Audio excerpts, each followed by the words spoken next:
అసలు హిరణ్యకశిపుడు ఎలా జన్మించాడు? హిరణ్యకశిపుని పుట్టుకకు కారణం ఏమిటి?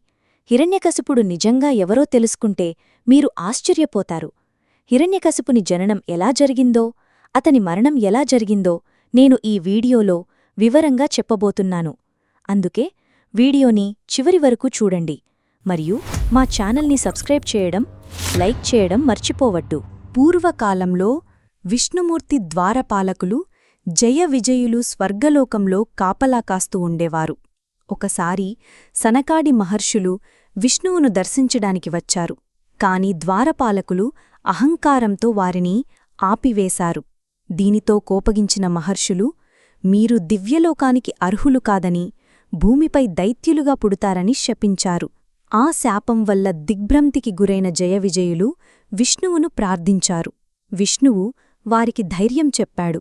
శాపం తప్పదని, కాని ప్రతి జన్మలో వారు దైత్యులుగా పుడతారని, తానే స్వయంగా వచ్చి వారిని సంహరిస్తానని అన్నాడు. శాపం పూర్తయిన తర్వాత మళ్లీ తన వద్దకు చేరుకుంటారని వారికి ఆత్మస్థైర్యం కలిగించాడు. అలా మొదటి జన్మలో జయ విజయులు హిరణ్యాక్షుడు, హిరణ్యకశిపుడు అన్న ఇద్దరు దైత్య సోదరులుగా పుట్టారు. హిరణ్యాక్షుడు విష్ణువు వరాహవతారంలో సంహరించబడగా, హిరణ్యకశిపుడు విష్ణువులు జయించాలని సంకల్పించాడు. అతను ఘోరమైన తపస్సు చేశాడు. బ్రహ్ముడు ప్రసన్నుడై వరమిచ్చాడు. హిరణ్యకశిపుడు చావుకి దారితీసే అన్ని మార్గాలను తప్పించుకునే విధంగా వరాలను కోరాడు. మనిషిచేతగాని, జంతువుచేతగాని చనిపోకూడదు, పగలుగాని రాత్రిగాని కాదు, ఇంట్లోగాని బయటగాని కాదు, నేలపైగాని ఆకాశంలోగాని కాదు, ఏ శస్త్రంతోగాని కాదు. ఈ వరాల బలం వల్ల అతను అజేయుడయ్యాడు. అహంకారంతో తానే దేవుడని ప్రకటించాడు. అలాంటి సమయంలో అతనికి ప్రహ్లాదుడు అనే కుమారుడు పుట్టాడు. చిన్నప్పటినుంచే ప్రహ్లాదుడు విష్ణుభక్తుడు. తండ్రి ఎంత అడ్డుకున్నా, ఎంత శిక్షలు పెట్టినా ప్రహ్లాదుడు విష్ణువు పట్ల తన భక్తిని విడిచిపెట్టలేదు. ఇది హిరణ్యకశిపుణ్ణి మరింత కోపగించింది. ఒకరోజు అతను ప్రహ్లాదుణ్ణి తన విశ్వాసం ఎక్కడుందని ప్రశ్నించాడు.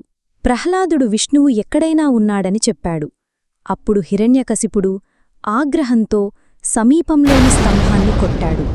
ఆ క్షణంలో స్తంభం చీలిపోయింది. దానినుంచి నరసింహస్వామి, అర్ధమానవుడు, అర్ధసింహం భయంకరమైన రూపంలో ప్రత్యక్షమయ్యాడు. సాయంత్రం సమయంలో ఇంటి గడపపై తన మోకాళ్లపై కూర్చోబెట్టి గోళ్లతో హిరణ్యకశిపుని ఛాతిని చీల్చి సంహరించాడు. ఈ విధంగా మహర్షుల శాపం నెరవేరింది. హిరణ్యకశిపుని అహంకారం అంతమైంది. ప్రహ్లాదుని భక్తి విజయం సాధించింది.